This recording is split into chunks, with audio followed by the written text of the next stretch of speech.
In this example, I'm going to show how to find the equation of a sinusoidal function using either a sine function or a cosine function. Typically, it's going to be pretty obvious that one or the other makes more sense based on the information you have. You can actually write each of these in either form, depending on what you're given. So you'll see this function that I have here, and again, the easily identifiable points here are that I have a point at 30 degrees, or pi over 6 radians if you're working in radians, 120 degrees, 2 pi over 3 radians, and then I have 210 degrees. Each of these is 3 units up. The minimum values here on the function are at 1. The maximum values are at 5, are the key points that I have in this function. Normally when you write the function of a sinusoidal, when you write the actual equation, you're going to be following a format along the lines of y equals some constant times the sine function. So maybe an a value times sine. Your variable value that you're taking the sine of may or may not be multiplied by some type of multiplier. So I'm going to call that a sine of b. Normally I could multiply that by an x, but there could be a left or right shift, often called a phase shift. And so I'm going to leave that in parentheses. I'm going to call this x minus h. And then you have a value that your graph is shifted up or down, a constant. And I'm going to call that k here. Some books will use an a, b, c, and a d for those values. You'll see different things, okay? In this case, though, this is going to be the value that gives you the amplitude. That value is not the phase shift, but it affects the phase shift. Sorry, not the phase shift. It affects the period of the graph.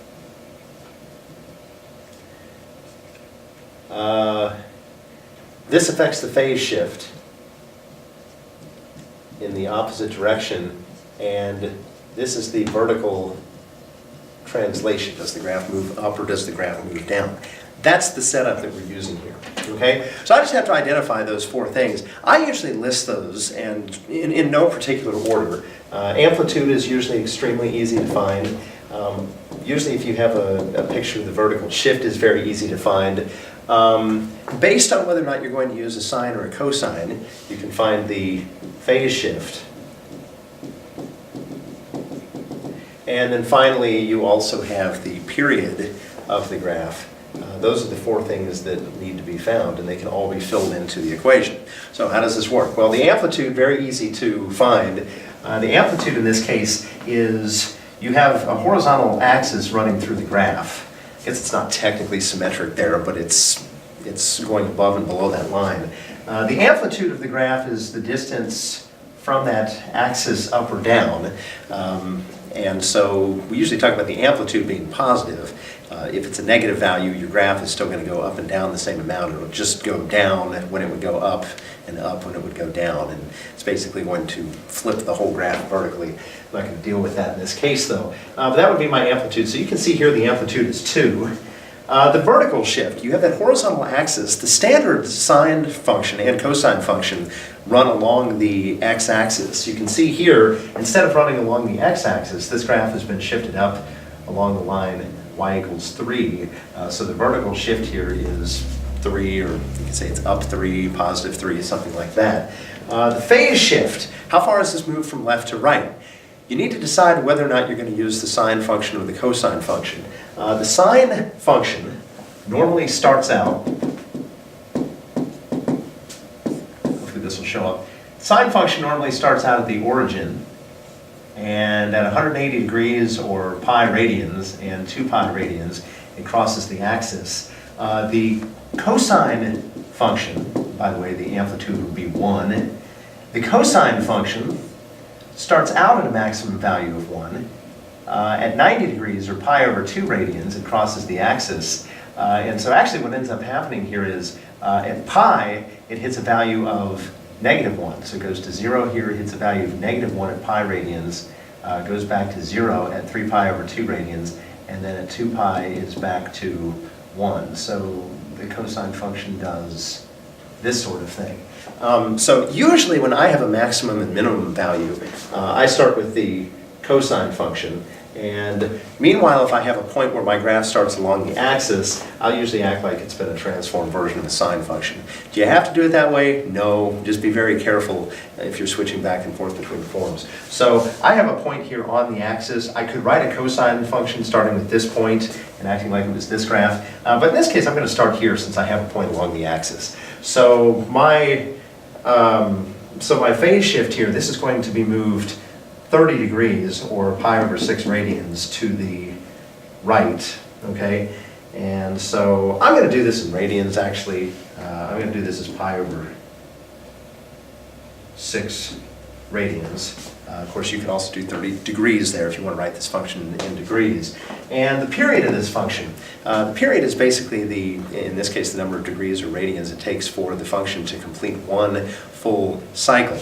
Normally for the sine and cosine function, it's 2 pi radians or 360 degrees to go through a complete cycle.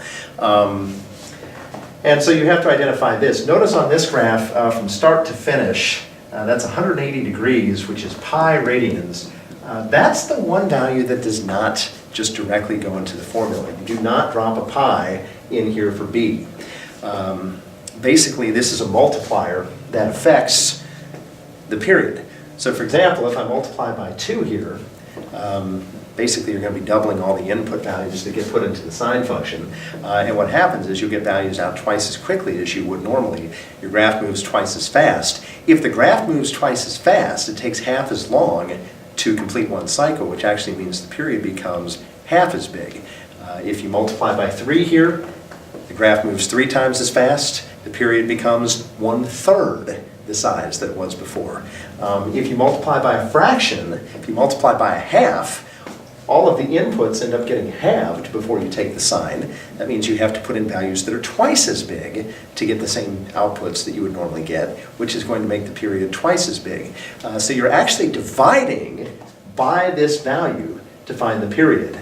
So the formula you use for that is that 2 pi divided by the b value gives you the period that you want for your graph. Okay, and it might be pretty clear here, 2 pi divided by 2 will give me a period of pi. So very important to make sure you know that formula. In this case, that needs to be 2. That's the period. And now I can fill all these into my formula. So my formula here is going to be y equals the amplitude times, this will be the sine function. The b value here, the multiplier I'm using, is going to be 2. Phase shift goes pi over 6 to the right. So I'm going to use x minus pi over 6.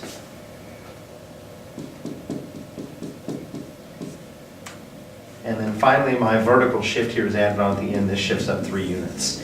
So that would be the function. You could multiply this out. You could multiply out 2x and you get minus pi over 3. Make sure that all stays in parentheses because you're taking the sign of all of those values. So that's the basic idea there for modeling a trig function based on the given information. Hopefully that's helpful. In this second example, I'm going to try to write the equation of this sinusoidal function. In my previous example, which I think was slightly off camera here, I looked at the sine function. The sine function has a maximum value of 1, minimum value of -1. Cosine, same thing. Sine starts at the origin. Cosine starts at the maximum value of 1.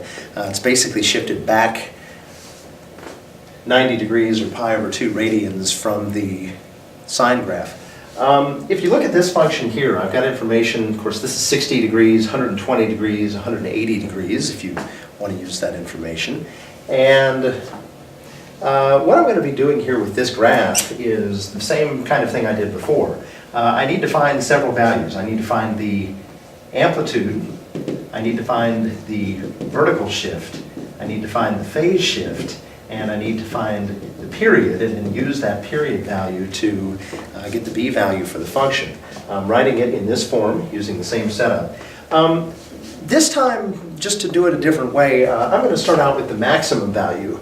And so I'm going to be looking at shifts as made to the cosine function. So I'm going to use y equals some type of cosine function here, and I'm going to fill everything in there. So if we look at the amplitude, first of all, you want to identify where the horizontal axis runs through the graph. This thing maxes out at 2. It goes down to 1, 2, 3, 4. I think it was actually supposed to go to -4. Anyway, we're going to say that this is the point 2 pi over 3, -4. Might be a little better to change my scale here a little bit, get that to match up. Anyway, what's going to end up happening here is,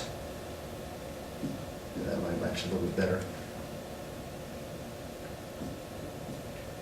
Okay, maybe something kind of like that. Anyway, minimum value is at -4, maximum value is at 6. Halfway between there, if you average 2 and -4, that averages out to -1, and the axis for this thing is actually going to be running through -1, which was intended to be about right here. So that's basically what this function is going to look like. Okay, so the vertical shift is actually going to be that this was shifted down 1, so I'll write a -1 there. The amplitude goes 3 above and 3 below, so it's an amplitude of, I'll use +3 here. The phase shift is, again, I have to decide whether or not I'm going to use a sine or cosine function here. I'm going to go from the top point and use a cosine function, as I decided before. So I'm saying that this thing was shifted over pi over 3. So we're going to say that that's pi over 3 to the right. And then the final thing here is the period. Remember, the period is from start to finish. I could look at a maximum value here compared to a maximum value there. It goes from pi over 3 to pi. Okay, that's 2/3 pi, or 120 degrees if you do 180 minus 60. And so that is, we could say 2 pi over 3, or 120 degrees. Remember, you do not put the period into the equation. That is not what goes in front of the variable here in the formula. We know that if you take 2 pi and you divide by the b value, you're supposed to get the period. And you can see here that, actually I don't even really solve that equation. I know that b is going to need to be 3, and that's going to be my missing value. What does this mean? Instead of taking 360 degrees, or 2 pi radians, to go through a full cycle, it's moving 3 times as quickly, and it only takes 120 degrees, or 2 pi over 3. So I can fill these values in. This is going to be 3. The graph is moving 3 times as quickly, so that b value there is 3. The phase shift is pi over 3 to the right. Remember, you have to do x minus pi over 3 to get that shift involved. And then you have to add that k value there. In this case, the vertical translation is -1. And so that is my final function. Again, you could write this in terms of degrees. Only thing that would change here is you would need to change the pi over 3 radians into pi over 3, well, it wouldn't be pi over 3 degrees, it would be 60 degrees, and it would be x minus 60 degrees. Probably best to put that degrees symbol in if you're going to use that. But that's the basic setup. Hopefully not too bad to follow once you know the basic form of the equations. For my third trig modeling problem, I want to look at an example that doesn't give me a graph. It gives me a scenario of some kind of activity that is repeating with high and low values. So we have a girl who's at a summer camp. She's swinging on a rope tied to a tree branch, moving back and forth over land and water. And a person starts a stopwatch. At 2 seconds, she's at one end of her swing, negative 23 feet away from the riverbank. Okay, you can see a negative 23 means that she's over land. And at 5 seconds, she's at the other end of the swing, and that's 17 feet from the riverbank. So the first thing I'm going to do here is I'm going to try to graph this on an xy axis. I'm going to put time on the x-axis. I'm going to put distance over the water or over land on the y-axis. And then I'm going to use that information to try to write the trig function modeling this process. But very, very important to have a drawing that goes along with these scenarios. So to follow up, what I've done here is put together a graph, and I was only given 2 points. I was given a point at negative 23, which is basically, actually meant over land. This is basically a graph showing how far she is over the water. So over water is positive, over land is negative, going back and forth over that central line. So at 2 seconds, she's at negative 23. And again, you might want to label this as feet or feet over land or that kind of thing. This is time in seconds on this axis. So we're no longer working with degrees and radians on the x-axis. That changes things a little bit. But anyway, the point here is I have two different sets of data. I've got the point 2, negative 23, that's a minimum. I have the point 5, 17, that's a maximum. And that's all I need. And the most important thing here is, I'm going to use a cosine function to model this. You can do it different ways. You could continue the data back here and get some negative values and find another positive value to start your graph if you want to start it at that point. I'm going to start it at this point right here. I could also start it at this point and use a negative amplitude, which would basically flip the graph, because cosine is supposed to start out at the maximum and go down, and this is doing the reverse. But I think it's just easier if I started at the first maximum point that I have, and I'll use that to find my phase shift. So basically there are 3 values you have to find. You have to find, or actually 4, the amplitude, you have to find the vertical shift, you want to find the phase shift, and you want to find the period, and use the period to find that b value for the function written in this form. Okay, some of these are going to be easier to find than others. First of all, I need to figure out where the horizontal axis is that's passing through this graph. It's got to go through the center here. The positive value is greater than the negative, or is less than the negative value. So it looks like that axis is going to be on the negative side. Sometimes it's going to be really easy to tell this. 23 and 17 are 40 apart. So basically I can move 20 down from the center, 20 up, and that's going to find me that value. Or I can find the average of 17 and negative 23. 17 and negative 23 divided by 2 ends up being negative 3. So the point is, negative 3 is halfway between negative 23 and 17. Tells me that my amplitude from the axis here, or the midline as it's sometimes called, has a length of 20. Okay, so amplitude is 20. Vertical shift, this axis is actually 3 down, so I'm going to say that's negative 3. Phase shift, I'm measuring it from here and saying it's shifted over 5, so I'm going to say 5 to the right, or you can say positive 5 or something like that.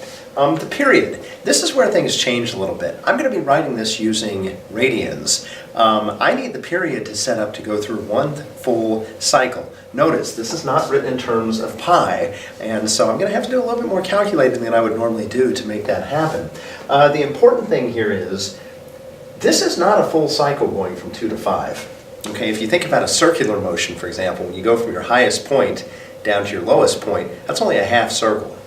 So, period here doesn't just start at 2 and go over to 5, which is just a length of 3. To go through a full cycle, this graph is going to continue and would come back here. Basically, this is a half cycle. The period is going to be 6. You go to the bottom, you go all the way to the top, and then you have to go back down to the bottom to find that, and that's going to be that same distance. So if this is 3, the whole period is 6. And now I'm going to have to use that 2 pi over b formula to find that value. I know that the period is equal to 2 pi divided by b, and that's the period. Okay? In this case, I want the period to be 6. Not 6 pi, just 6. So I want 2 pi over b to work out to equal 6. I can multiply both sides by b here. That cancels the b's. And I find out that 2 pi is equal to 6b. B is going to be 2 pi over 6, which is actually pi over 3. That's going to be my b value that gets filled into the equation. Now, just drop everything into the equation. My function is y equals the amplitude of 20 times the cosine of my b value here, which is pi over 3, times x minus my phase shift, that's going to be x minus 5, plus my vertical shift value here of negative 3, so I'm going to write that as minus 3. So the function y equals 20, cosine of pi over 3, times quantity x minus 5. You're taking the cosine of all of that. You could put that in big set of parentheses if you wanted to. Might be safer on a graphing calculator to stick that whole thing in parentheses and then subtract 3. And again, it's always a good idea to check by substituting. When you put in the point 2 for x, you should get back a negative 23. When you should put in a 5 for x, you should get back a y value of 17. And hopefully you can check and see that, yes, indeed, your function does work. Also, you can make a graph and check to see that the graph matches the requirements.